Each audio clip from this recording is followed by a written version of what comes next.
नमस्कार।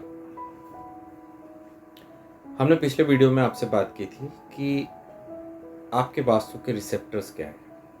ठीक है। रिसेप्टर का मतलब हुआ कि जो चीज़ एनर्जी को ग्रहण करते हैं वो आपके रिसेप्टर हुए। अब रिसेप्टर होते क्या हैं?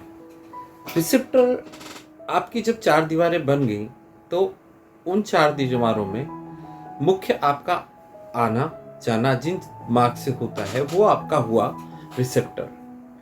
अब जैसे आपका पूर्व का द्वार, ये एक आपका रिसेप्टर हुआ। पश्चिम का द्वार आपका एक रिसेप्टर हुआ। दक्षिण का द्वार भी एक रिसेप्टर हुआ। और पश्चिम का द्वार भी रिसेप्टर हुआ। उत्तर का द्वार भी रिसेप्टर हुआ। लेकिन हमें ये नहीं भूलना चाहिए कि हर दिशा का एक अपना महत्व है। ठीक है। तो चार मुख्य दिशाएं, पूर्व पश्चिम उत्तर दक्षिण, चार उपदिशाएं, ईशान्य, आग्नेय, नैऋत्य, वायव्य, ये चार उपदिशाएं, और एक नीचे एक ऊपर। इस तरीके से 10 दिशाओं का रोल हमारे साथ में होगा। ठीक है। अब जब हम बात करते हैं तो सबसे पहले हम बात करेंगे कि पूर्व से हमारे क्या इफेक्ट्स आएंगे। ठीक है। पूर्व दिशा जो है ये एक एनर्जी का सबसे अच्छा स्रोत है। ठीक है। जो आपको क्रिएटिव एनर्जी देता है, जो आपको एक उत्साह देता है, जो किसी चीज को जन्म देने का कारण बनता है, जो आपके स्वभाव का कारण बनता है, जो आपकी उन्नति का कारण बनता है। इसीलिए मैंने कहा कि दिशाएं के साथ में आपके रिसेप्टर यानी आपके द्वार किस जगह से है, ये एक बहुत बड़ा उसका मायना रखता है। ठीक है। तो अब हम आते हैं कि पूर्व है। ठीक है। पूर्व से आने वाली एनर्जी हमको ज्ञान, हमारा प्रोग्रेस, वो भी किस दिशा में और किस जगह पे, आप किस तरीके का जीवन जिएंगे, ये आपकी पूर्व दिशा तय करेगी। ठीक है। तो भवन का मुख्य द्वार अगर पूर्व दिशा में हो तो ज्यादा अच्छा, लेकिन ऐसा संभव नहीं है क्योंकि हमारे बहुत सारे घर ऐसे हैं जो दक्षिण दिशा से भी हैं। ठीक है। लेकिन जब हम दक्षिण दिशा की बात करेंगे तो दक्षिण दिशा में हमें एक बात का ध्यान रखना है कि किसी भी दिशा की जब हम बात करते हैं, कि जैसे हमारा पूर्व पूर्व की बात की तो पूर्व में हमारी एक दिशा ऐसी होती है जो आग्नेय है, मध्य हमारा पूर्व है, और दूसरा हमारा ईशान्य है। ठीक है। ईशान्य को लेके बहुत सारी दूसरी बातें हैं क्योंकि ईशान्य एक इतना इंपॉर्टेंट सब्जेक्ट है कि जिसके बारे में मैं आपसे डिटेल में बाद में बात करता हूँ। तो पूर्व दिशा हमारे लिए बहुत बड़ा मायने रखती है। ठीक है।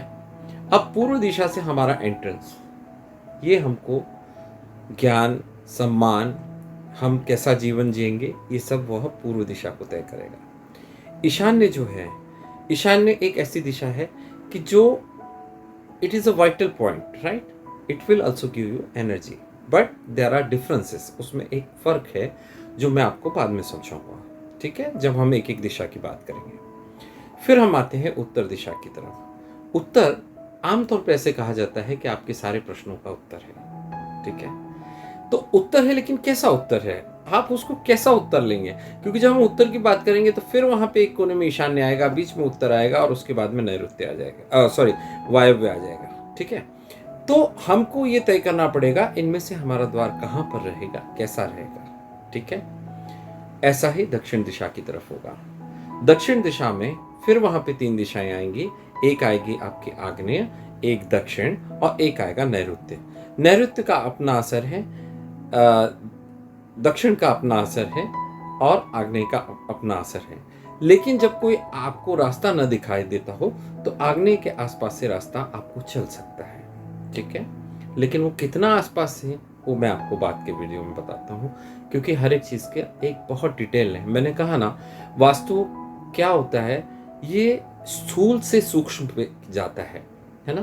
तो स्थूल क्या हुआ, जब आपका पूरी बाउंड्री वाल वो बनी, उसके बाद में आपने अपना घर बनाया, फिर उसके बाद में आपके अंदर अंदर कमरे बने, हर कमरे का द्वार, हर कमरे का, तो इसी तरह सूक्ष्म मतलब स्थूल से सूक्ष्म तक जाता है, वो हमारा वास्तु हुआ, है ना। और चूंकि हम घर में काफी लोग रहते हैं एक साथ में, तो हमें इन दिशाओं का ध्यान रखना है। जब भी हम किसी एक मुख्य दिशा की बात करते हैं तो उसके राइट साइड में और उसके लेफ्ट साइड में उप दिशाएं आ जाएंगी। हमको उप दिशाओं का भी ध्यान रखना है, और सारी दिशाओं का समन्वय इस तरीके से होना चाहिए कि हम उस अपेक्षित रिजल्ट को हम पा सकें, है ना। तो अभी मैं आपसे यही कहूँगा कि जो कुछ भी हम सोच रहे हैं और जो हम करना चाहते हैं, हम उसको इस तरीके से करें कि हमसे गलतियाँ ना हो, हम उनको पा सकें। और मैं आप सभी से अनुरोध भी करूँगा कि आपके अगर कुछ प्रश्न होते हैं तो आप अपने प्रश्न भी डाल दिया करें, ताकि मैं एक एक प्रश्न को उस तरीके से ले सकूं। ठीक है, हमारा ये प्रयास इसलिए है क्योंकि वास्तु को लेके जो भ्रांतियां समाज में हैं, जिसको लेके घर परिवार सभी लोग परेशान होते हैं, हमको उस सबको तोड़ना है। हमको लोगों को ज्ञान को एक सही दिशा देनी है, और जब हम इस ज्ञान को एक सही दिशा देंगे तब हम ये पाएंगे कि हम कुछ कर सकते हैं।